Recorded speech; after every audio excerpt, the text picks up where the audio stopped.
Hi guys, welcome back to our channel Finance for Beginners. Today in this video I'm going to show you how to add graphics on your MetaTrader 5 demo account.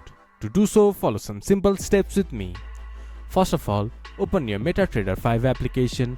Then this type of interface will appear in your screen once you have logged into your demo account.